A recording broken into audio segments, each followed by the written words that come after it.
They need to wake up and smell the coffees of Nairobi. They need to wake up and smell the coffees of Mombasa. Because, ladies and gentlemen, the reality is that Kenyans have forgotten. The reality is that Kenyans have been able to take cognizance of these facts and been able to move past that. So we say that all they've been able to prove to us in today's debate is that they can straw man us. And so we propose that they go join the ICC. So, ladies and gentlemen, there are 4 reasons why they've lost today's debate. First of all, they told us that there is no carriage of justice within Kenya, and so they want to show this outcome of him being guilty.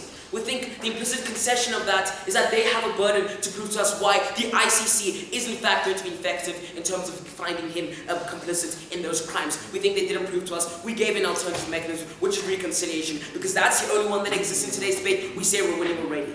Second of all, they told us that people want they want to have people's rights represented, they want cohesion, and want governance. Well, we said that those 3 principles of the benefits of people are actualized through things like the vote, something they ignored entirely throughout today's debate, which we think achieves all those benefits from the people. That's why they're losing. It's the second reason. Thirdly, they told us that victims are going to be galvanized and they're going to get very angry. Well, that's contradicted by the reality that they have moved past this, and they've ignored all our matter as to why we told you it's going to be harmful for those very same people who are supporters of Uhuru Kenyatta and William Ruto.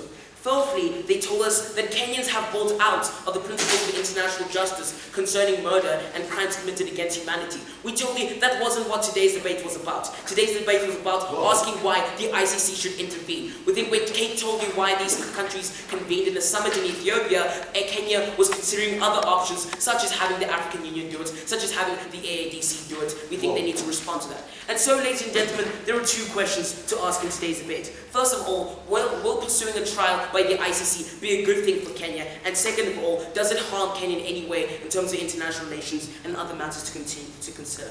So the first thing they told us is that it will be good for Kenya, and we don't think there's a harm imposed in Kenya based on the fact that the country can still function. And we think that Ilan gave you 3 reasons as to why this isn't true. But we think the main reason as to why Kenya won't be able to function is that you have to undergo a full-on case. That means prepping arguments, that means consulting with your lawyers. That takes a huge amount of time, and we don't think that the president will have enough time to deal with issues affecting his own country. But more than that, ladies and gentlemen, it's not enough to tell us that, well, it's fine because we can just have a vote. We think that if you value the vote so much, and you value the people to be able to effect change within their own country, then you'd value the vote that currently exists now, in which is that people voted Uhuru Kenyatta into power. And then the second idea they brought to us was in terms of justice, and all of this was predicated on the assumption that it was going to work and he was going to be complicit on these acts. And what they told us, well, there is no suitable carriage of accurate justice within Kenya.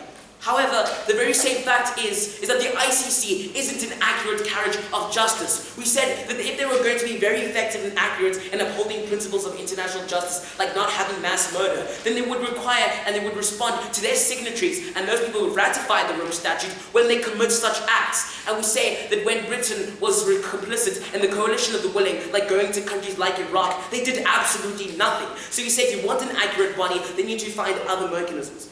But more than that, ladies and gentlemen, they told us, what we told you is that we don't want people to engage in this kind of justice because we don't think it's effective. We don't think it's effective in the way that all you're doing is dictating some kind of justice to these people. We say that we want Kenyans to be able to critically evaluate what stance they have in justice. We want them to reflect what stance they have in their country and moving forward within that system. We say that's important for developing internal mechanisms to be able to deal with this problem. We don't want them to be dependent on this country. And we gave this specific example as to how reconciliation achieves that. And reconciliation isn't dependent on people being admitted for their crimes. Reconciliation isn't dependent on those principles. It's dependent on the fact that people can take cognizance of the fact that something bad happened with their country, and they can say that, okay guys, something bad happened, let's move past that and let's make sure that it never happens again. If Kenyans identify that as a suitable mechanism of justice, then they should have it. But more than that, we told you why there isn't going to be perceived justice, and we think they simply ignored this, so even if we have that level, we think we still win.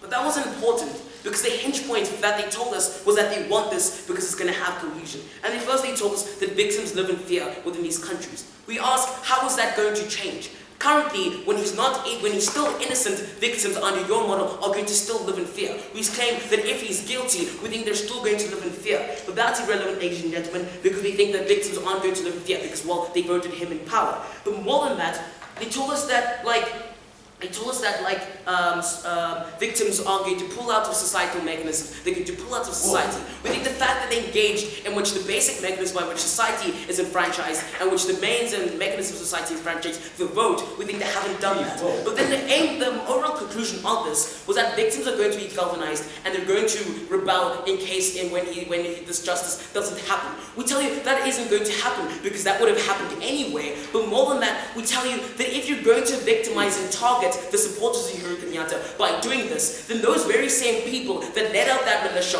are going to try and reignite that because they're very, very angry. You're going to galvanize those people. We think that's going to be harmful. We want to avoid that, and we think that our mechanism does that. Tell me why I'm wrong, Josh. Well, could you analyze why the action of withdrawing from the trial doesn't bring up all the feelings which you claim have been forgotten? Why that action says that paying the militia to kill people wasn't wrong in and of itself?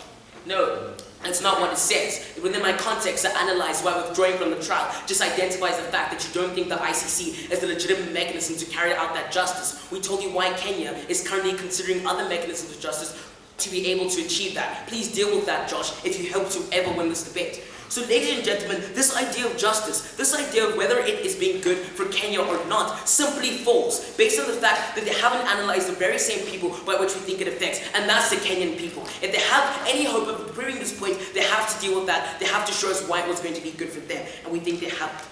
So the second idea was that it was going to be harmful in terms of Kenya and its economic prosperity and its international relations. So firstly, what Bettina told you within this point was that all it's going to do is it's going to tell the world that Kenya condones murder, that Kenya condones mass murder, and it condones being complicit in all those things. We tell you that's not what it's going to do. We think the fact that you gave us the very same example of how people who didn't ratify the Rome Statute aren't accountable to it, all it means is that they're opting out of the Rome Statute, not that they condone such acts. But more than that, we tell you that they don't condone such acts. We tell you, I've already told you why they're considering other mechanisms, why I told you that they don't think that there's going to be a bad thing. But we don't think you're condoning an act if you don't think that being targeted or complicit or being being arrested or convicted of something is going to be a bad thing. We tell you that reconciliation can achieve all these principles at the same level. But then that was only relevant because what Bettina told you was that it's going to lose a lot of foreign investment and Kenya is going to lose all of its economic prosperity. We tell you that's not happening. We tell you economic prosperity in Kenya is contingent to the fact that it has specific and stable governance within that country. If you help that point to stand, you have to respond to all of Kate's analysis when she told you that the economic prosperity isn't going to be achieved. When she told you that if Uhuru Kenyatta isn't present within the funding and the creation of the East African Development Community, that's going to be a bad thing. But more than that, we say that Kenya has huge support from this policy coming into place. Because all it does is it shows that Kenya is going to take a stance on terms of what it believes to be the correct mechanism of justice. That Kenya is going to defend what it believes to be suitable for them. We think it's gained a lot of support from the African Union actually supporting this policy. We don't think it shows that condemnation. So ladies and gentlemen, because we help the people, because we actually can smell the coffee, wake up and understand what is going on in Kenya, we say, forget it.